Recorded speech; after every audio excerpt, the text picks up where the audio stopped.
The more experience I build up in trying new ideas, the more experiential capital I build up.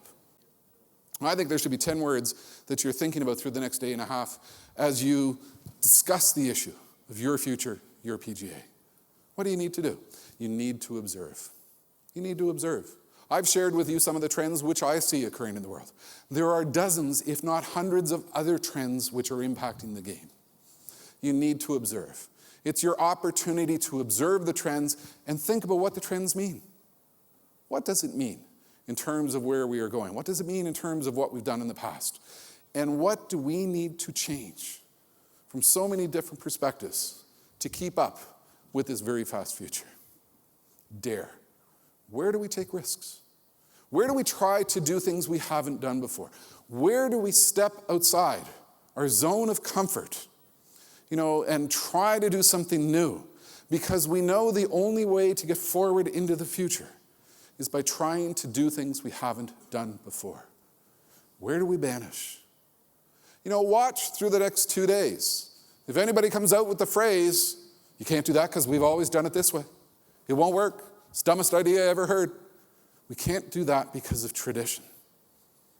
Innovative organizations are prepared to banish some of the thinking which holds us to the past. Tradition will always be a part of the game. And your challenge is, how do we innovate and how do we change and how do we adapt within the confines of tradition, which is so critically important to our future? How do we try? How do we try to do things we haven't done before? How do we establish a number of PGA-oriented projects by which we're trying to explore some of these new areas with which we're so unfamiliar? How do we try and do that which we haven't done before? How do we question? How do we question some of the assumptions, routines, and habits that have built up an organizational sclerosis that holds us back from trying to deal with the future?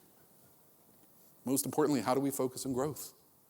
How do we transition out of a period of time in which we're focused on running the business better to a period of time in which we need to focus more on growing the business and transforming the business?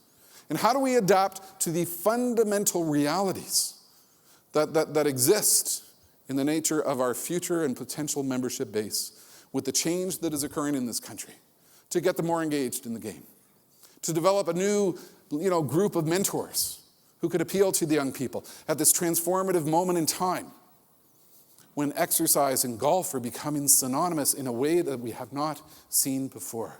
How do we seize that transformative time and work with it? How do we come up with a plan of action that we can put in place now? The future belongs to those who are fast. You do those 9 things through the next 2 days, as you focus on your future, your PGA, and you get to the 10th most important word of all, and that's enjoy. Thank you very much.